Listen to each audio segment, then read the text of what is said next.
നമസ്കാരം. ഭീമ ജ്വൽസ് മനസ്സിലൊരു മഴവില്ലിൽ ഇന്ന് എന്നോടൊപ്പം ഒരു ഗായകനാണ്. വളർന്നു വരുന്ന ഒരു ഗായകൻ വിജേഷ് ഗോപാലും ഭാര്യ അശ്വതിയും മക്കളുമുണ്ട്.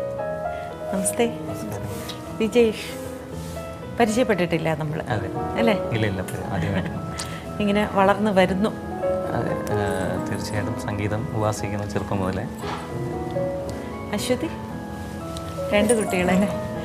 രണ്ടുപേരും ആൺകുട്ടികളാണോ പെൺകുട്ടികളാണോ? രണ്ടാൺകുട്ടികളാണ്. അതെ, എന്തൊക്കെയാ പേര്? മൂത്താള് സാത്വിക്, സാത്വിക്. രണ്ടാമത്തെ ആള് ദർശിത്. ദർശിത്. കുഞ്ഞുണ്ണി കിട്ടുണ്ണി എന്ന് വിളിക്കും. കുഞ്ഞുണ്ണിയും കിട്ടുണ്ണി. കുഞ്ഞുണ്ണി കിട്ടുണ്ണി. ചിരിക്കുന്നുണ്ടല്ലോ. ഇപ്പൊ എത്ര മാസമായി? 9 മാസം, 2 വയസ്സ്. അയ്യോ, നല്ല ജോലിയാണല്ലോ. വികൃതിയാണോ? ഇല്ല, കുഴപ്പമില്ല. അതെ. വർക്ക് ചെയ്തിട്ടുണ്ടായിരുന്നോ? ഇല്ല, കല്യാണം കഴിയുന്ന സമയത്ത് പഠിക്കുകയായിരുന്നു. എംകോം ഫസ്റ്റ് ഇയർ കഴിഞ്ഞിട്ടേ ഉള്ളൂ. അതെയോ? എന്തിനു പഠിച്ചുകൊണ്ടിരിക്കുമ്പോൾ? എംകോം. ആണോ? എവിടെയാ അശ്വതിയുടെ സ്ഥലം? വീട് തൃപ്പൂണിത്തുറ. തൃപ്പൂണിത്തുറ. ആരൊക്കെയുണ്ട് വീട്ടിൽ? അച്ഛനമ്മ, അനിയൻ. അച്ഛനും അമ്മയുണ്ട്, അനിയനും ഉണ്ട്. സിസ്റ്റേഴ്സ്? ഇല്ല, ആരുമില്ല. ഞങ്ങൾ രണ്ടുപേരും. വിജേഷ്, എനിക്ക് ഒട്ടും പരിചയപ്പെടാൻ അവസരം കിട്ടിയിട്ടില്ല. അതുകൊണ്ട് തന്നെ വിജേഷ് പാടിയ പാട്ട് ഏതാണ് എന്ന് എനിക്ക് അറിയില്ല. വിജേഷ് ഒന്ന് പറഞ്ഞാൽ നന്നായി. എനിക്ക് സിനിമാ സംഗീതത്തിലെ ഒരു പ്രവേശനം കിട്ടിയത് ദേവരാജ മാസ്റ്ററുടെയാണ്. ദേവരാജ മാസ്റ്റർ 2000-ൽ ഞങ്ങൾ 5 പേരെ പുതിയ നൂറ്റാണ്ടിലെ ഗായകർ എന്ന പേരിൽ അവതരിപ്പിക്കുകയുണ്ടായി. ആരൊക്കെയായിരുന്നു? വിധു പ്രതാപ് ഉണ്ടായിരുന്നു, സുദീപ് കുമാർ ഉണ്ടായിരുന്നു, പിന്നെ എൻ്റെ കൂടെ ഞാനുണ്ടായിരുന്നു, ഡോക്ടർ രശ്മി, പിന്നെ ജൂലി ജോസ്. അങ്ങനെ 5 പേരെ മാഷ് എന്നെ ട്രെയിൻ ചെയ്തിട്ട് ഒരു വർഷത്തോളം അതിൻ്റെ പ്രോസസ്സ് ഉണ്ടായിരുന്നു, ആ ട്രെയിനിങ് പ്രോസസ്സ്. ട്രെയിനിങ്ങിൽ എന്തായിരിക്കും മാഷ്? ട്രെയിനിങ്ങിൽ മാസ്റ്റർ അത് പറയുമ്പോൾ എനിക്ക് ആദ്യം മാസ്റ്ററായിട്ട് ഇൻട്രൊഡ്യൂസ് ചെയ്തത് സച്ചിൻ കൈതാരം എന്ന് പറയുന്ന ഒരു പുല്ലാങ്കുഴൽ വിദഗ്ധനാണ്. അദ്ദേഹം ഇന്ന് ജീവിച്ചിരിപ്പില്ല. അദ്ദേഹം ഒരു ആക്സിഡൻറ്റിൽ മരിക്കുകയുണ്ടായി. ഒരു പക്ഷേ ജീവിച്ചറിയായിരിക്കും സച്ചിൻ കൈതാരം. അപ്പോൾ അദ്ദേഹം എന്നെ മാഷിൻ്റെ അടുത്ത് കൊണ്ടുപോയി. മാഷ് 1-2 പാട്ടുകൾ എന്നെ കൊണ്ട് പാടിച്ചു. ചക്രവർത്തിനി തുടങ്ങിയ ഗാനങ്ങളൊക്കെ പാടി. മാഷ് പറഞ്ഞു കുറേ നല്ല കാര്യങ്ങളും കുറേ പോസിറ്റീവ് സൈഡ്സും കുറേ നെഗറ്റീവ് സൈഡ്സും പറഞ്ഞു. അതിനുശേഷം എന്നോട് പറഞ്ഞു ഇങ്ങനെ ഇതെല്ലാം ശരിയാക്കി 1 വർഷം കഴിയുമ്പോൾ എൻ്റെ അടുത്ത് വരണം എന്ന് പറഞ്ഞു. അതിനുശേഷം മാഷിൻ്റെ അടുത്ത് ചെന്നു. മാഷ് കാര്യങ്ങളൊക്കെ പറഞ്ഞു. ഇതുപോലെ എൻ്റെ കൂടെ തന്നെ താമസിച്ച് ഞാനിങ്ങനെ കുറച്ച് ആളുകൾ ഗ്രൂം ചെയ്തെടുക്കുന്നുണ്ട്, അതിൻ്റെ കൂട്ടത്തിൽ ഒരാളായി നീ വരണം എന്നൊരാഗ്രഹമുണ്ടെന്ന് പറഞ്ഞു. അപ്പോൾ തീർച്ചയായിട്ടും എനിക്ക് വളരെ സന്തോഷമായി. ഞാൻ മാഷിൻ്റെ കൂടെ താമസിച്ചാണ് പഠിച്ചതല്ല. വീട്ടിൽ തന്നെ മാഷ് റൂമിൽ, എൻ്റെ ഇപ്പുറത്തെ റൂമിൽ ഞാൻ താമസിച്ച് അങ്ങനെ ഒരു 2 വർഷത്തോളം. അല്ല, അത് ആ സമയത്ത് മാഷ് കരമനയിൽ താമസിക്കുകയാണ്. കരമനയാറിൻ്റെ സൈഡിൽ തന്നെ ഒരു വീട്ടിലാണ് മാഷ് താമസിച്ചിരുന്നത്. മെക്കാനിക്കൽ എഞ്ചിനീയറിംഗ് പഠിച്ചുകൊണ്ടിരിക്കുകയായിരുന്നു പാലക്കാട്. വീക്കെൻഡിൽ ഞാൻ അവിടെ വന്ന് മാഷിൻ്റെ കൂടെ 2 ദിവസം താമസിച്ച് ഈ പറഞ്ഞ പോലെ മാഷ് സിനിമാ ഗാനങ്ങൾ മാത്രമല്ല ക്ലാസിക്കലായിട്ടുള്ള പ്രാക്ടീസും എല്ലാ കാര്യങ്ങളും ഞാൻ പ്രാക്ടീസ് ചെയ്തുകൊണ്ടിരിക്കുന്ന സ്റ്റൈൽ തന്നെ ചേഞ്ച് ചെയ്തത് ദേവരാജ മാഷിൻ്റെ അടുത്ത് എത്തിയതിന് ശേഷമാണ്.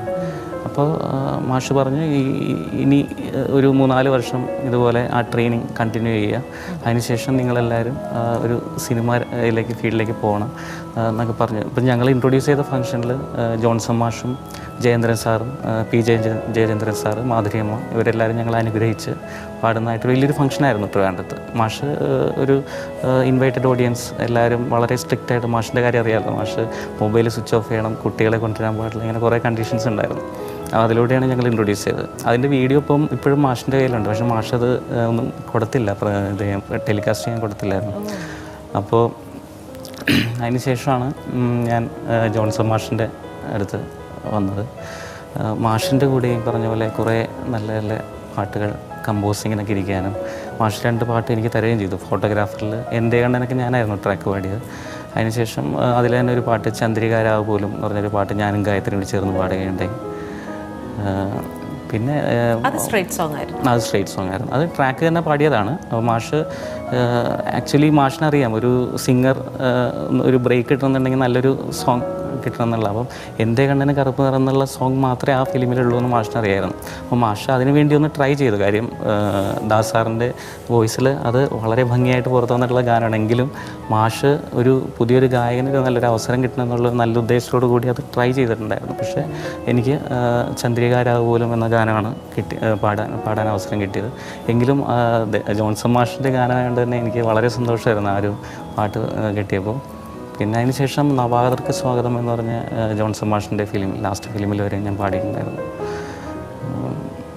മാഷിൻ്റെ അവിടെ അപ്പോൾ ഈ ട്രെയിനിങ്ങിന് നിന്ന ഈ കാലം അത്രയും അദ്ദേഹം സംഗീത സംവിധാനം ചെയ്ത പാട്ടുകളാണോ ഈ പ്രാക്ടീസ് ചെയ്യാൻ പറയുന്ന മുഴുവനും, അതോ ക്ലാസിക്കലായിട്ടോ?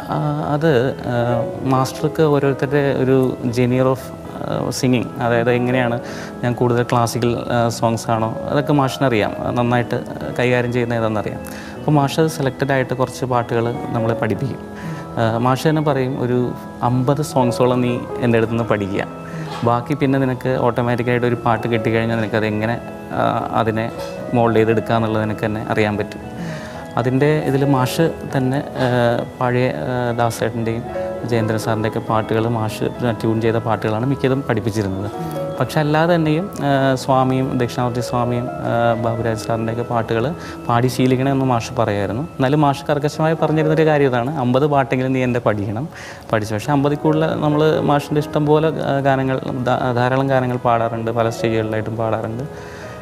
അത് തന്നെയാണ് ഏറ്റവും വലിയൊരു സംഭവം. മാഷിന് ഒരു ഗായകൻ ക്ലാസിക്കൽ മ്യൂസിക് കമ്പൽസറി ആയിട്ട് പഠിച്ചിരിക്കണം അങ്ങനെയൊന്നുമില്ല, നന്നായിട്ട് പാടാൻ കഴിവുണ്ടാവും. ക്ലാസിക്കൽ ബേസ് ഉണ്ടെങ്കിലാണ് നമുക്ക് എന്തൊരു പാട്ടും ഈസി ആയിട്ട് കൈകാര്യം ചെയ്യാൻ പറ്റും. അത് ചോദിക്കോ മാഷ്? ചോദിക്കോ? അത് തീർച്ചയായിട്ടും. മാഷ് ഒരു പാട്ട് പാടുമ്പോൾ തന്നെ ഇപ്പോൾ ചക്രവർത്തി പാടുമ്പോൾ അത് ഏത് രാഗമാണെന്ന് ചോദിക്കൂലേ?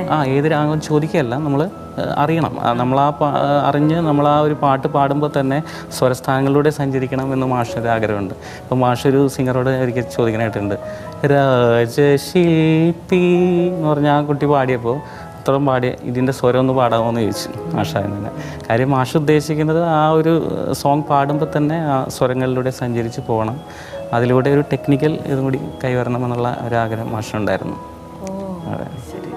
വഴക്ക് കിട്ടിയിട്ടുണ്ട് ധാരാളം. മാഷ് വേദിയിൽ വെച്ചിട്ട് തന്നെ വഴക്ക് പറഞ്ഞിട്ടുണ്ട്. കാരണം വെച്ച് കഴിഞ്ഞാൽ പലപ്പോഴും മാഷ് സ്റ്റേജിലിരുന്ന് പാടേണ്ട ഒരവസ്ഥ വരെ ഉണ്ടായിട്ടുണ്ട്. അപ്പോൾ ചില സമയത്ത് നമ്മൾ എന്തെങ്കിലും അത് പാട്ട് പാടി ശരിയാവണ്ടല്ല, നമ്മളിപ്പോൾ എന്തെങ്കിലും ചിലപ്പോൾ ഓർക്കസ്ട്രക്കാരായിട്ട് എന്തെങ്കിലും സംസാരിക്കാനിടയ്ക്ക് എന്തെങ്കിലും അങ്ങനെയൊക്കെ മാഷിന് വളരെ ഡിസിപ്ലിൻഡാണ്. വളരെ പാട്ട് അവിടെ സ്റ്റേജിൽ വന്ന് വൃത്തിയായി പഠിച്ച് മാഷിൻ്റെ മുമ്പിൽ തന്നെ ഒരു 5-6 തവണ റിഹേഴ്സലൊക്കെ എടുത്തിട്ടാണ് നമ്മൾ സ്റ്റേജിൽ വരുന്നത്. അത് ഓഡിയൻസിൻ്റെ മുമ്പിൽ നന്നായിട്ട് പ്രസൻറ്റ് ചെയ്ത് പോവുക എന്നുള്ളൊരു കളിതമാശയൊന്നും പറയില്ല. പറയും, മാഷ് ധാരാളം തമാശ അറിയുന്ന ആളാണ്. പക്ഷേ അത് നമുക്ക് എപ്പോഴും മാഷിനെ വളരെ സീരിയസ് ആയിട്ട്, വളരെ സീരിയസ്. പക്ഷേ ഇത്രയും സ്നേഹം ഉള്ളൊരു വ്യക്തിയും വേറെ ഉണ്ടെന്ന് തോന്നുന്നില്ല. അത്രയ്ക്കും മാഷായിട്ട് അത്ര ക്ലോസായി നിന്നുകൊണ്ട് മനസ്സിലാക്കാൻ കഴിഞ്ഞൊരു കാര്യമാണ്. ദേവരാ മാസ്റ്റർ സ്ട്രിക്റ്റ് ആയ പോലെ തന്നെ വളരെ അധികം വാത്സല്യവും സ്നേഹമുള്ളൊരു. അതിനു മുമ്പ് എവിടെ പഠിച്ചത് ഈ ക്ലാസിക്കൽ? ഞാൻ ചെറുപ്പം മുതലേ പഠിക്കുന്നുണ്ട്. 5 വയസ്സ് മുതൽ പാട്ട് പഠിക്കുന്നു. നാട് വൈപ്പിൻ, എറണാകുളത്ത് വൈപ്പിൻ. അതിന് എൻ്റെ ഏറ്റവും കൂടുതൽ നന്ദി പറയേണ്ടത് എൻ്റെ അച്ഛനും അമ്മയ്ക്കാണ്. അച്ഛനാണ് എനിക്ക് ഏറ്റവും വലിയ പ്രചോദനമായിട്ടുണ്ടായിരുന്നത്. അച്ഛൻ ആണ് ഇത് സിനിമയിലേക്ക് വരണം, അല്ലെങ്കിൽ നന്നായിട്ട് സംഗീതം അഭ്യസിച്ച് ഒരു പാട്ടുകാരനായി മാറണം എന്നുള്ള ആഗ്രഹം ഉണ്ടായിരുന്ന ആൾ അച്ഛനാണ്. അച്ഛൻ 2 വർഷം മുമ്പ് മരിച്ചു. അച്ഛൻ പെട്ടെന്ന് ക്യാൻസർ വന്നിട്ട് അച്ഛന് 58 വയസ്സുണ്ടായിരുന്നുള്ളൂ. അച്ഛന് 2 വർഷം മുമ്പ് മരിച്ചു. അതിന് ശേഷം എനിക്ക് ഇത്തിരി ഒരു ബുദ്ധിമുട്ടുണ്ടായിരുന്നു. ഫീൽഡിൽ നിൽക്കാനും തന്നെ ഒരു കുറച്ച് ബുദ്ധിമുട്ട്, ഞാൻ ഇത്തിരി മാറി നിൽക്കുകയായിരുന്നു. ഞാനൊരു ഇപ്പം വർക്ക് ചെയ്യുന്നുണ്ട്, ഏരീസ് ഗ്രൂപ്പ് ഓഫ് കമ്പനീസ് പറഞ്ഞ കമ്പനിയിൽ വർക്ക് ചെയ്യുന്നുണ്ട്. അതെ. അപ്പോൾ രണ്ടും എനിക്ക് ഒപ്പം കൊണ്ടുപോകാൻ പറ്റുന്നുണ്ട്. അച്ഛൻ്റെ ഒരു ആഗ്രഹം കൂടിയായിരുന്നു. കാര്യം ഇതിൽ നമുക്ക് ഒരു എന്താ പറയുക, ഒരു ഭാഗ്യം എല്ലാം ഒത്തുവരണം. നമ്മൾ പ്രയത്നിക്കുന്നുണ്ട്, നല്ല രീതിയിൽ അഭ്യസിക്കുന്നുണ്ട്, പാട്ട് അഭ്യസിക്കുന്നുണ്ട്. എന്തെങ്കിലും റിസൾട്ട് ഉണ്ടാകുമെന്ന് തന്നെ വിചാരിക്കുന്നു. ഏതായാലും അച്ഛൻ്റെ ഒരു ആഗ്രഹം കൂടി അത് രണ്ടും കൂടി കൊണ്ടുപോകണം എന്നുള്ളത്, അതേതായാലും നടക്കുന്നുണ്ട് ഇപ്പോൾ.